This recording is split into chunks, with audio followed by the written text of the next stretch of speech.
Everyone, good morning all of you. मैं सोनू मुखरिया आज आपको मॉर्निंग की कुछ एक्सरसाइजेज बताऊंगा। वार्म अप के बारे में स्पेसिफिक जो वार्म अप होता है, स्पेशली किसी हम पार्ट का वार्म अप करते हैं उसके बारे में बताऊंगा। उससे पहले हम लोग क्या करते हैं, रनिंग करते हैं। रनिंग से पहले सिंपल स्ट्रेचिंग आपने करनी है। सिंपल स्ट्रेचिंग्स के अंदर क्या क्या आती है, आप सबसे पहले जो आपकी ये मांसपेशी हैं इनको हम लोग वार्म अप कर लेंगे, स्ट्रेच कर ले यानी कि लंबा कर लेंगे। लंबा स्ट्रेच करने के बाद आपने पैरों की मसल को हल्का हल्का सा स्ट्रेच कर लेना है। पूरा हूँ ना मैं, पैरों की मसल को हल्का हल्का सा स्ट्रेच कर लेना है। ज़्यादा स्ट्रेच नहीं करेंगे, हल्का हल्का सा ही स्ट्रेच करेंगे। इसके बाद जो आपकी 2 या 3 बार करेंगे इस प्रकार से। जब भी आपको यह लगने लगे कि आपकी जो मसल है वो अच्छे से स्ट्रेच हो गई है, अब वो दौड़ने में ज़्यादा खिंचाव महसूस नहीं करेंगी। तो जब आप इतना स्ट्रेच कर लेंगे तो स्ट्रेच करने के बाद आपकी जो ये मसल है इनको किस प्रकार से स्ट्रेच करना है, हाथों को इस प्रकार से डालकर सामने की तरफ हम लेके जाएंगे। साइड से देख लीजिए, सामने की तरफ लेके जाएंगे ऐसे। तो इस प्रकार से आप लोग साइड में अपने जो ये मसल है इनको स्ट्रेच करते हैं। हल्का स्ट्रेच करने के बाद आप जो है रनिंग करेंगे, कम से कम 10 या 15 मिनट हल्की हल्की रनिंग, जैसे मैं अभी आपको करके दिखाऊंगा।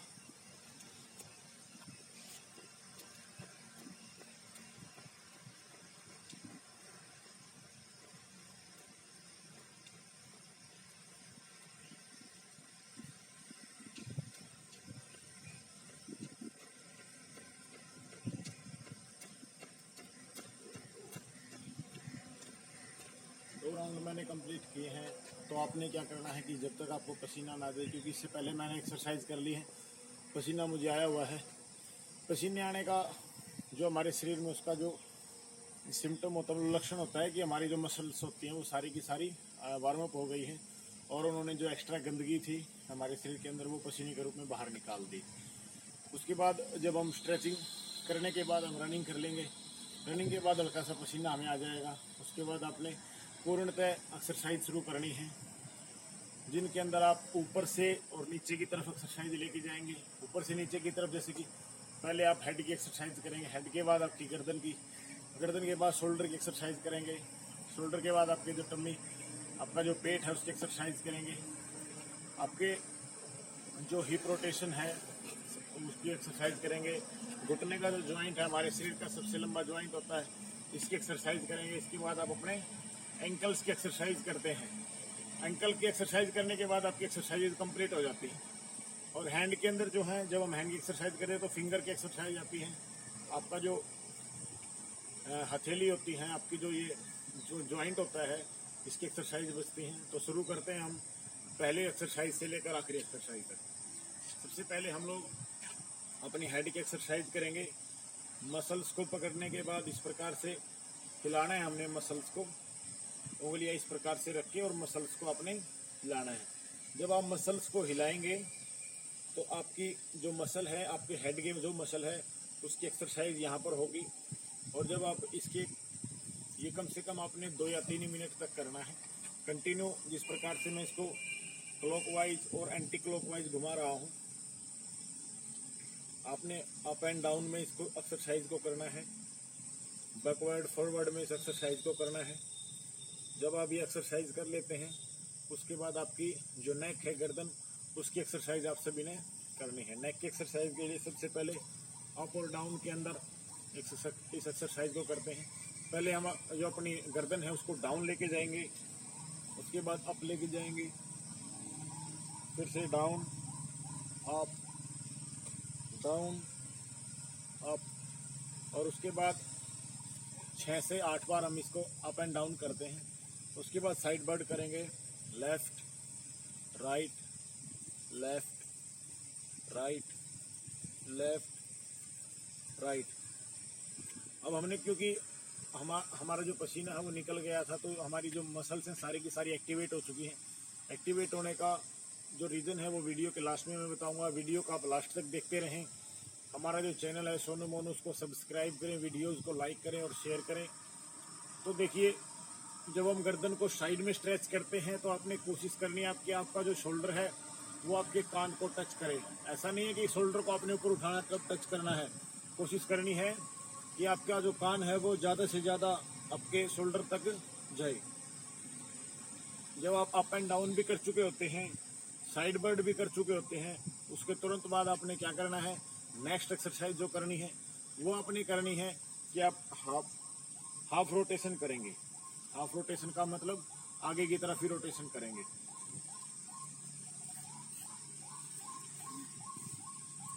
और जब हम हाफ रोटेशन कर लेते हैं उसके बाद बैक से हाफ रोटेशन करनी है पीछे की तरफ।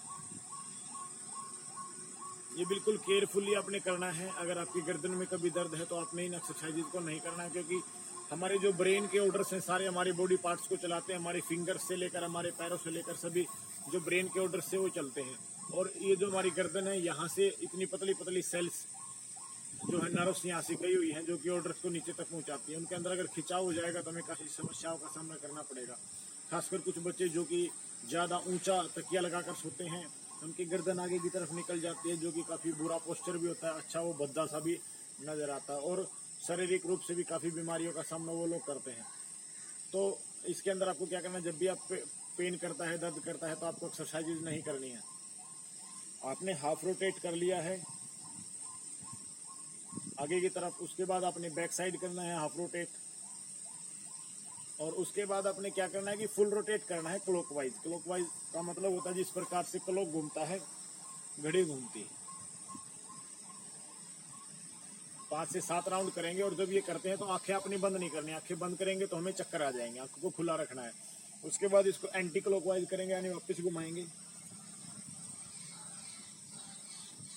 पहले हमने क्या किया, इसको क्लॉकवाइज घुमाया और उसके बाद हमने एंटी क्लॉकवाइज किया। तो हमने जो है अपने हेड की मसल्स की और जो हमारी नेक की मसल्स हैं उनकी एक्सरसाइज हमने कर ली है। जो नेक्स्ट पार्ट हमारा आता है वो आता है हमारे शोल्डर की एक्सरसाइज किस प्रकार से करें। शोल्डर की एक्सरसाइज के लिए सबसे पहले आप अपना राइट शोल्डर है उसको ले लीजिए। इसकी एक्सरसाइज किस प्रकार से करते हैं, इस प्रकार से आपने वन हैंड को आगे की तरफ रोटेट करना है। रोटेट करते समय आपका जो पाम है वो आगे की तरफ होना चाहिए। जब पीछे की तरफ चले जाते हैं तो देखिए जो ये मसल है पीछे की तरफ अकड़ना शुरू हो जाती है, तो अपने पाम को सीधा कर देना है। सीधा करने के बाद आप इसको ऊपर से सीधा लेके आएंगे और फिर से वापस आपने सीधा कर लेना है। आगे की तरफ रोटेट करेंगे, बिल्कुल धीरे धीरे से रोटेट करना शुरू करते हैं, फिर थोड़ा सा तेज रोटेट करते हैं। उसके बाद यही चीज़ आप बैक साइड करेंगे, क्योंकि जो शोल्डर है वो एक बॉल सॉकेट वाला जॉइंट होता है।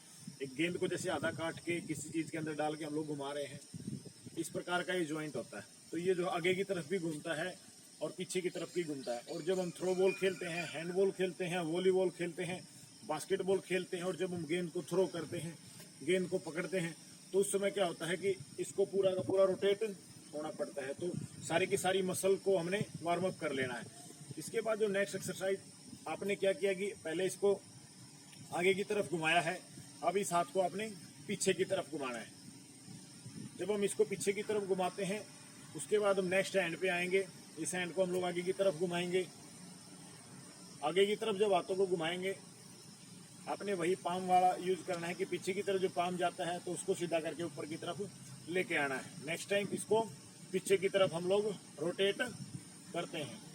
इसके बाद जो है हमारे दोनों हाथों की एक्सरसाइज अपने कंटिन्यू में करनी है।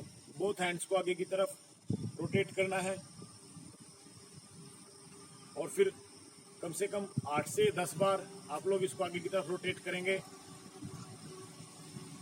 और 8 से 10 बार रोटेट करने के बाद आपने क्या करना है, इसको पीछे की तरफ रोटेट करना है।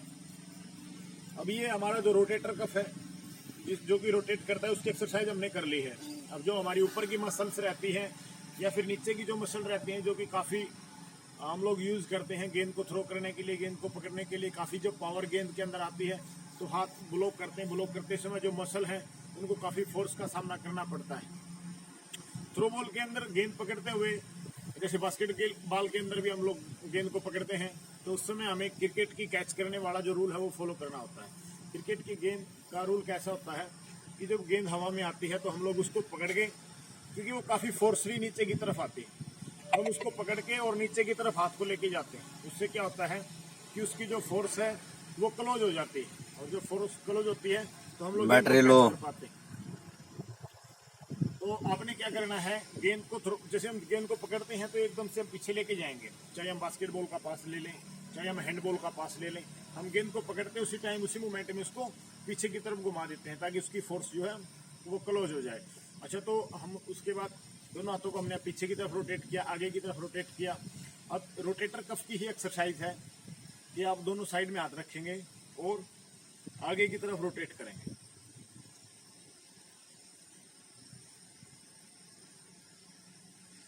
अब आपने आगे की तरफ रोटेट किया, उसके बाद हम लोग पीछे की तरफ रोटेट करेंगे इसी को।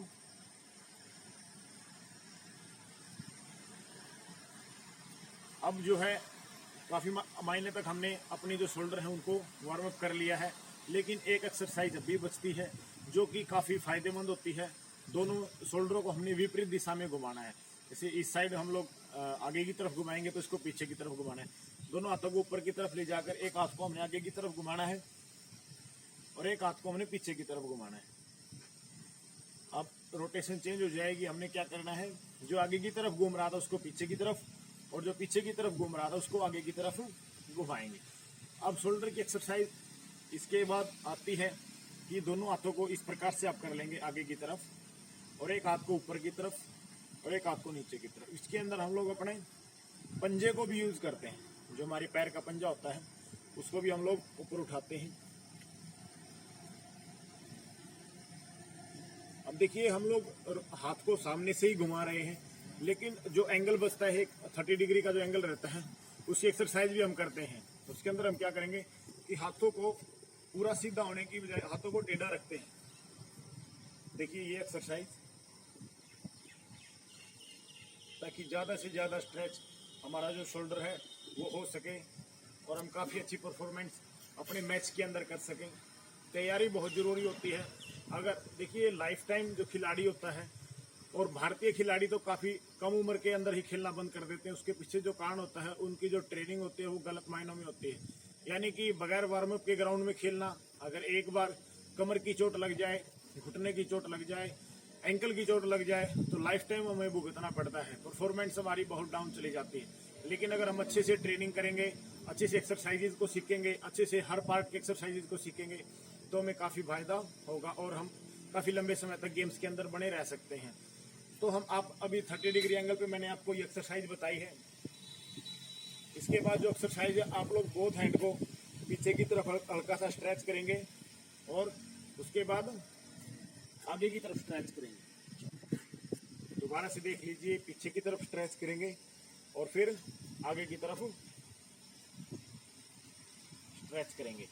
ये जो हमारा पार्ट है, जो हमारा शोल्डर है, ये पूरा का पूरा वार्म अप हो गया है। अब इसके बाद जो हमारा ये पार्ट बचता है, इसके वार्म अप के लिए हम लोग दोनों हाथों को सीध में रख के और ये रोटेट करते हैं। जब ये रोटेट करते हैं तो काफ़ी ज़्यादा मात्रा में जो मसल है हमारी, वो यहाँ की, कुछ व्यक्ति जो है काफ़ी मोटापे से भी परेशान रहते हैं, अतिरिक्त उनका जो पेट है, टमी, उन पर मांसपेशियाँ जो है जमाव हो जाता है, ग्लाइकोजन का ज़्यादा जमाव हो जाता है, जिसको कि हम लोग घटा सकते हैं इस एक्सरसाइज के माध्यम से। आप लोग अपने हैंड्स को इस प्रकार से इकट्ठा भी कर सकते हैं। इसी एक्सरसाइज में एक और एक्सरसाइज आ जाती है कि आपने जो है एक बार इस साइड टर्न करना है, एक बार इस साइड टर्न करना है पैर को, और अपने हाथों को ऐसे करना है। ये एक्सरसाइज दोबारा से बेसिक जान लीजिए कि आपने पैरों का मूवमेंट एक बार इस तरफ और एक बार इस तरफ, और जब आप इस तरफ जाते हैं तो भी हाथों को ऊपर लेके जाना है। जब आप सामने आएंगे तो आपके हाथ जो है वो नीचे आएंगे, इसलिए देर जाएंगे तो ऊपर, फिर से सामने नीचे और फिर ये। अब इसको आप कितना जल्दी कर सकते हैं वो आप पे डिपेंड है। काफ़ी एक्सरसाइजेज हैं, अगर शुरू से लेकर आखिरी तक एक्सरसाइज करने लग जाएं तो करीबन 100 से 150 एक्सरसाइजेज हो जाएंगी, 200 के करीब एक्सरसाइज चली जाएंगी अगर नंबर से मैं एक्सरसाइज आपको कराने लगूँ, क्योंकि हर पार्ट की कम से कम 10 एक्सरसाइजेज हो जाती हैं। लेकिन मैं शुरू से लेकर ऊपर से लेकर और नीचे की तरफ आपको एक्सरसाइजेज बता आ रहा हूँ। सारी की सारी एक्सरसाइजेज, काफ़ी अच्छी एक्सरसाइजेज मैं आपको बताऊँगा। उसके बाद देखिए, मैं फिर से आपको यही कहूँगा कि वीडियो को लास्ट तक देखिए, हमारे चैनल को सब्सक्राइब करें, लाइक करें। आपके सपोर्ट के बगैर हम लोग और ज़्यादा वीडियो नहीं डाल पाएंगे, नहीं बना पाएंगे। अगर आप अपनी सपोर्ट करेंगे तो हम और ज़्यादा वीडियोज़ आपके लिए बनाएंगे, एक्सरसाइज कराएंगे। तो इसके बाद देखिए नेक्स्ट जो है हमारा पार्ट आता है, यहाँ की एक्सरसाइज हमने करी है अभी।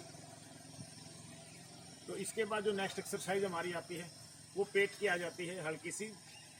उसके बाद हमने जो एक्सरसाइज करनी है उसके अंदर आपको हल्का सा बैंड हो जाना है नीचे की तरफ, और नीचे की तरफ बैंड होने के बाद आपने इस पैर पे हाथ को रखना है, इस हाथ को ऊपर की तरफ उठाना है, और आपका जो ध्यान है वो आपके पाम की तरफ होना चाहिए। जो हाथ आपका ऊपर की तरफ है उसके ऊपर, उसकी तरफ आपने ध्यान लगाना है। कुछ देर ब्लॉक करने के बाद यानी होल्ड करने के बाद आप लोग दूसरी साइड किसी एक्सरसाइज को करेंगे। 3 या 4 बार आपने ऐसे होल्ड करना है।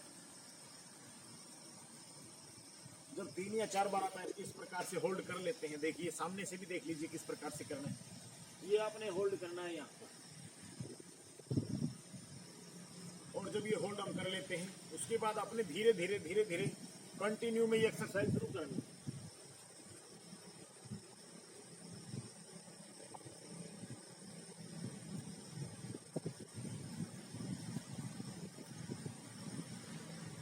जब हम ये करते हैं तो हमारा जो पेट रहता है उसकी मूवमेंट होती है। अच्छा, जब आप अच्छे से वार्म अप हो जाते हैं, ये मूवमेंट आप कम से कम 20 से 30 बार कर चुके होते हैं, उसके तुरंत बाद आपने क्या करना है, उसके तुरंत बाद आपने जो आपके हाथ हैं वो पैरों से टच नहीं करने हैं, पैरों से टच नहीं करने हैं। सिर्फ और सिर्फ आपने आपके फेस को भी आपने सीधा रखना है, फेस को भी सीधा रखना है, और ये एक्सरसाइज करनी है।